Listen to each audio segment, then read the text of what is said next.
Hello, somebody. I'm Mr. Mafuchi, and I have the news. So let me report it to you, because you are living your best life, and things happen. So here we go. Now, for all you parents, friends, boyfriends, girlfriends that watch your significant other, or just a friend, whatever the case, just continuously play video games, well, guess what?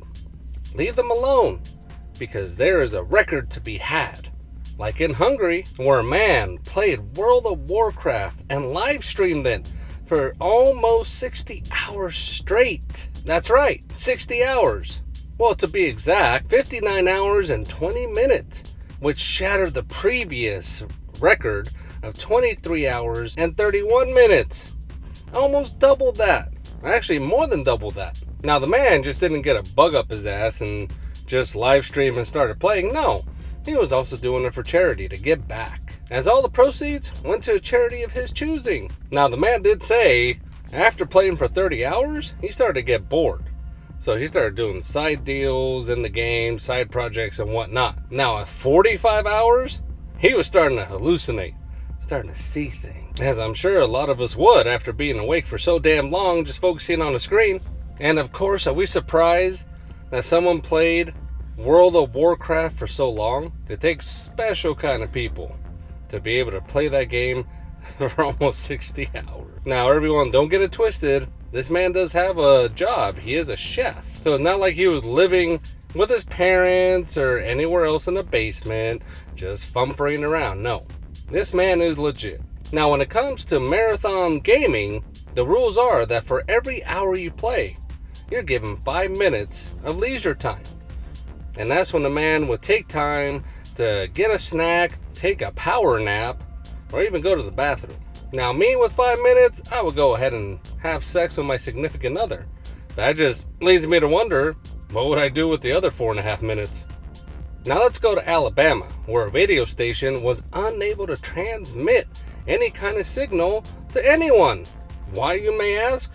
Well, it turns out when they schedule maintenance for their radio tower, maintenance crew called up and said, "Hey, where's the tower?" Now, people that worked there had asked, "What do you mean, where's the tower? Are you at the right spot?" And they're like, "Yeah, we're at the right spot, but there's no tower here, just wires." Seems someone stole a 200-foot radio tower. Now, how do you steal something so big and nobody saw anything? Yeah, that's right. Inside job. Worst part about it, the radio station didn't have that tower insured. And that thing is $60K. It's a small radio station. They don't have that kind of money. I'm sure nobody there gets paid $60K a year. So they went ahead and set up a GoFundMe, which has raised a mere $1,400. But again, a 200-foot tower. How does someone just sneakily steal that and no one notices? Whether even if it's at nighttime. Is nobody around that area? Is it so easy to steal in Alabama? Because if so, somebody let me know. Somebody let me know in the comments if theft is just so easy in Alabama. Needless to say, the authorities did not have enough information to go ahead with a full investigation, and they have no suspects. Because my theory is, they're just embarrassed that somebody stole a 200-foot tower under their noses. Let's be honest, it wasn't even under their noses, right in front of their noses. I can even try to laugh this off, but there's no excuse. Now let's go to Orlando, Florida, where a man decided to frequent the Dunkin' Donuts. Whether he made a purchase or not, I'm not sure, but he did need to go to the bathroom. Now, once he used the facilities, at some point, the toilet exploded. It exploded on him. Can you imagine the mess of an exploding toilet without a firecracker even? Turns out the toilet was malfunctioning somehow, and an employee knew about the issue to begin with, but corporate didn't do anything about it. So now the man has decided to file a lawsuit for $100,000 because with an exploding toilet, the man got all the human feces, urine, and debris that was inside of there. Now, I've been in many porta potties, but I cannot imagine having all that stuff on me. That's just, ooh. The man claimed bodily harm and mental anguish, so $100K should cover it, right? Now here's the deal. Number one, again, I mentioned I've been in many porta potties, I've been in many public bathrooms. There have been a handful of times in my life where there was some poop on the seat, there was some poop that was lingering, and it may have touched my skin, but guess what? That happens. You move on. And number two, as I was reading this article, it made sure to highlight human feces, urine, and debris. So with that Dunkin' Donuts, who or what else is going to the bathroom and eliminating in their toilet? What unhuman creature was going in there that we had to put human? For you somebodies that frequent the Dunkin' Donuts, if you've seen anything or anyone else that goes into that bathroom that's not human, hey, let me know in the comments, because that just blows my mind. Human feces. In Wyoming, a moose was caught on video chasing after skiers going down the slopes. Now, moose tend to be very territorial, and at 7 feet, 1,500 pounds, I sure ain't messing in his area. Nonetheless, humans, for the most part, tend to not respect animals in their territory. And quite frankly, this moose was in a huff and puff, so much that at their top speed, they can go up to 35 miles an hour. So as you can see, he was gaining on people. And I don't blame the moose, because I'm sure they were here long before we were as humans. You're going onto his area, unannounced, uninvited. What do you expect the moose to do? Just sit back in the woods? And they say, oh, it's those humans again, let's leave them alone. No, about time a moose decided to stand up, give chase, let them know, hey, stop getting over here. These are my slopes. I go down this hill in private. Everyone around there was lucky that the moose just gave up, or he was fatigued, or just lost interest, whatever the case. Because that moose can do some damage. Stay out of the slopes. Leave the moose alone.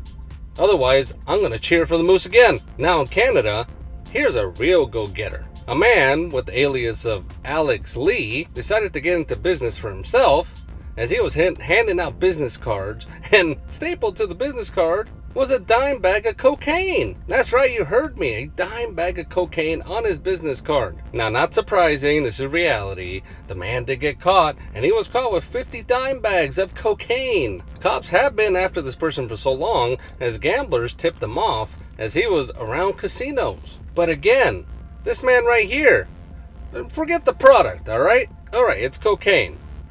Number one, by the way, isn't cocaine an 80s thing? Is it making a comeback? Is cocaine the new Coke? Anybody remember new Coke? But can you imagine if this guy had the right product that's illegal, number one? Now the term, this guy can sell ice to Eskimos, would apply here, and he's self-motivated.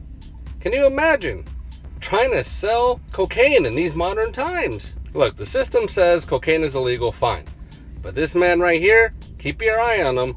That's a number one salesman if I've ever seen one. He can sell cocaine at an 8-ball. And finally, let's pay a little close attention to this one, because I'm still trying to wrap my head around it, and I think I followed pretty well. During a sleepover with two girls who are friends, along with other friends, apparently at some point, the friend who was hosting the sleepover, just out of the blue, bit her friend in the face. Now, when this happened to the victim, she called her mom to pick her up, told her the whole situation. The mom's like, you gotta be kidding me. Now, her daughter finally said, hey, I don't want to be friends with her anymore. And the mom agreed right away, like, hey, no way, man. You shouldn't be tolerating these kind of actions. I mean, that's insane. Now, the victim decided the way to handle this was just to ignore that former friend at any other interactions, which she did. But guess what? That former friend didn't take it too well. And sure as hell, the mom didn't take that well at all. She was pissed off about it. Started calling out the victim like, hey, what are you doing? Why are you treating my girl like crap? So she bit your face. Big deal. My daughter's autistic. There was no malice behind it. So how about you just let bygones be bygones and be friends again? Now, this was not the first time there was an altercation between these two former friends now. As a while back, apparently, the aggressor had a glass candle and threw it at the victim. Now, it seems there was no contact made, but yet again, aggressor, victim. Now, it turned out in that situation, the mom of the aggressor caught wind of what happened, read the daughter the riot act, apologized to the victim and even gave her a little present.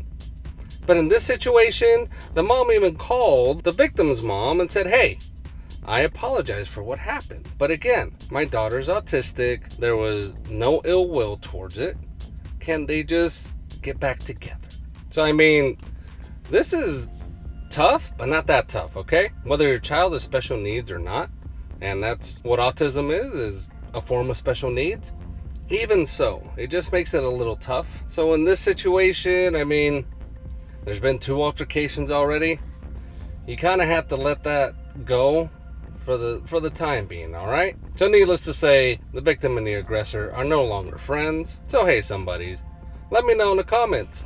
What would you do? Would you just let it slide or stick to your conviction? And also as a parent, what would you do?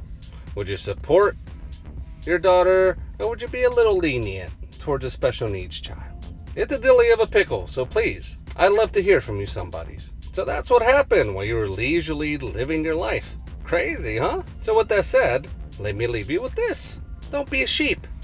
Ever. Always be yourself. Because at the end of the day, you're not going to please everyone. But no matter what, nobody does you. Nobody. Come on. Nobody does you better than you. Until next time, this is Mr. Mafuchi letting you know, the next time you send a nude pic, just make sure you don't send it to a family member. Bye.